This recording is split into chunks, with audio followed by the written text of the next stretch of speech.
Hello everyone, welcome to iExam B. Students, my name is Anshul Malik and I'm currently working as Government Officer in Central Secretariat Services.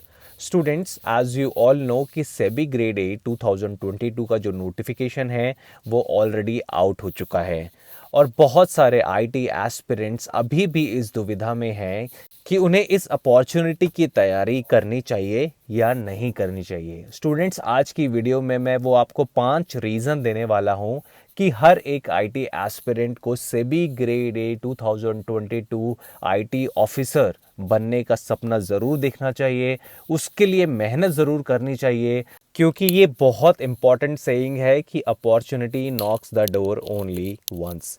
I know कि आप में से बहुत सारे aspirant अभी भी confuse हैं कि कोडिंग टेस्ट को हम कैसे क्लियर करेंगे, तो घबराने की ज़रूरत नहीं है। आप फ्री वेबिनार के लिए रजिस्टर कर सकते हैं, आपको लिंक डिस्क्रिप्शन बॉक्स में मिल जाएगा। मिस जयंती मिश्रा जो iExam B computer and IT expert है, जिन्हें 5 साल से भी ज़्यादा का एक्सपीरियंस आईटी इंडस्ट्री में and teaching experience she has for more than 2 years. तो आप बेझिझक अपने आप को रजिस्टर कर दीजिए फ्री वेबिनार के लिए and miss Jayanti Mishra will guide you how to proceed with the coding test. इसके साथ मैं आपको बताना चाहूँगा कि we are starting the introduction class on 11th of January. आप SEBI grade A IT online course के लिए एनरोल कर सकते हैं। इसके इंपॉर्टेंट फीचर्स हैं कि आपको यहाँ पर video lesson, study notes, practice test, live session और इंटरव्यू गाइडेंस प्रोवाइड करी जाएंगी। तो कोर्स का लिंक डिस्क्रिप्शन बॉक्स में है, आप डेमो कोर्स को विजिट कर सकते हैं, आपकी सारी क्वेरीज सॉल्व हो जाएंगी once you see the demo course. Also there is flat 40% going on. It just you have to use the code SEBI40 in order to avail that particular offer. Students, मैं बात कर रहा था कि आपको क्यों अप्लाई करना चाहिए SEBI grade A IT officer का। सबसे पहला रीज़न है कि सैलरी। आपको ये बात तो पता है कि SEBI grade A IT officer की जो सैलरी है वो 1 लाख अबव है। साथ ही साथ अभी इस ऑर्गेनाइजेशन ने अपने ग्रेड पे इसको रिवाइज किया है। अगर आप ग्रेड ए की बात करो तो यहाँ पर पहले जो एग्जिस्टिंग स्केल था वो 28,150 का था, जिसको बढ़ाकर इन्होंने 44,500 किया है। इसमें आप सारी चीज़ें मिला देंगे, डीए, एचआरए, तो इन सब को कंबाइन करके जो आपकी करंट सैलरी होगी वो 1.40 लाख के आसपास होगी। तो इतनी सैलरी आपको स्टार्टिंग में मिल रही है with any kind of organization. I am sure each one of you is aspire enough in order to grab this particular offer, क्योंकि इतने अच्छे perks विदाउट एक्सपीरियंस आपको नहीं मिलते और यहाँ पर कोई एक्सपीरियंस की ज़रूरत ही नहीं है। It's just you have to clear phase 1, phase 2 and interview round in order to grab this opportunity.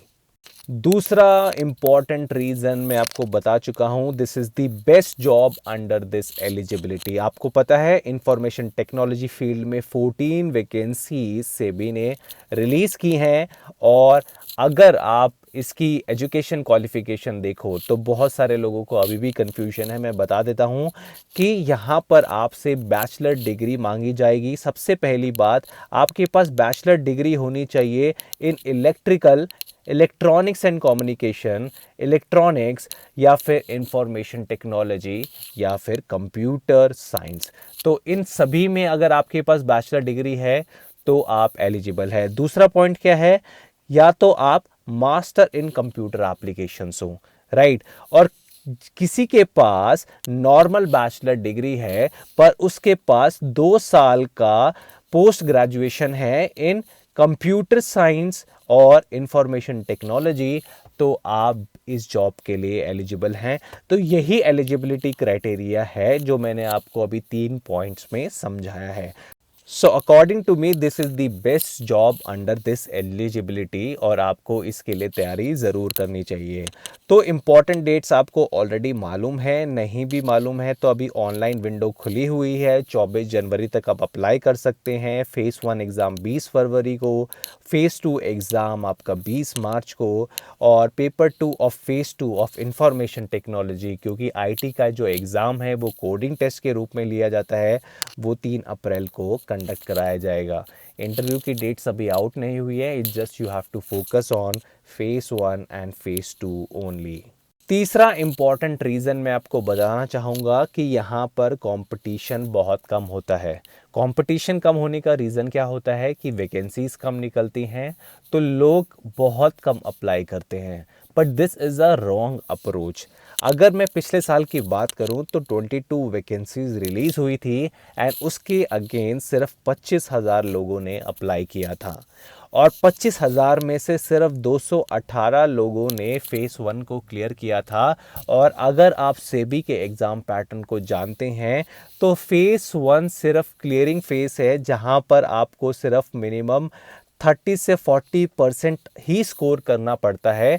तो 25,000 में से मैं कहूँ सिर्फ 218 लोगों ने फेस 1 में अबव 40% स्कोर किया था। So this is very shameful to be very frank, जहाँ पर सिलेक्शन रेट 1% था। तो ऐसा नहीं है कि कंपटीशन बहुत ज़्यादा है। जहां वैकेंसी कम रहती है कंपटीशन ऑटोमेटिकली कम हो जाता है, क्योंकि बहुत कम ही लोग उस जॉब के लिए अप्लाई करते हैं। तो ऐसा मत कीजिए, apply in large number, because you never know कि किसकी किस्मत कब खुल जाए। जिसको एग्ज़ाम पैटर्न के बारे में नहीं पता, तो आईटी का जो एग्ज़ाम पैटर्न है वो बहुत सिंपल है। ये फेस 1 का एग्ज़ाम पैटर्न है, जहां पर पेपर 1 और पेपर 2 कंडक्ट कराया जाता है। पेपर 1 आपका normal GA plus quant reasoning and English है, जो 100 मार्क्स का होता है। इन सभी में से 20 क्वेश्चंस पूछे जाते हैं ऑन क्यूआरई, और आपका जनरल अवेयरनेस में से कुछ क्वेश्चंस पूछे जाते हैं, और यहाँ पर आपको मिनिमम 30% मार्क्स ही स्कोर करने होते हैं। मैं आपको बताना चाहूँगा कि पेपर 1 में कोई सेक्शनल कट ऑफ नहीं होता, नो सेक्शनल कट ऑफ। तो आप 100 क्वेश्चंस में से सिर्फ आपको 30 क्वेश्चंस ही अटेम्प्ट करने हैं सही एकदम, in order to clear this particular paper. Paper 2 की मैं बात करूं तो आप अगर आईटी स्ट्रीम के लिए अप्लाई कर रहे हैं तो यहाँ पर आपसे एमसीक्यूज पूछे जाएंगे on IT stream only. Syllabus इन्होंने बहुत क्लियरली डिफाइन किया है कि कहाँ से क्वेश्चंस आने वाले हैं, वो भी मैं आपको बता दूंगा। यहाँ पर आपका 100 मार्क्स का पेपर होगा, जहाँ पर आपको मिनिमम 40% मार्क्स ही अचीव करने होंगे।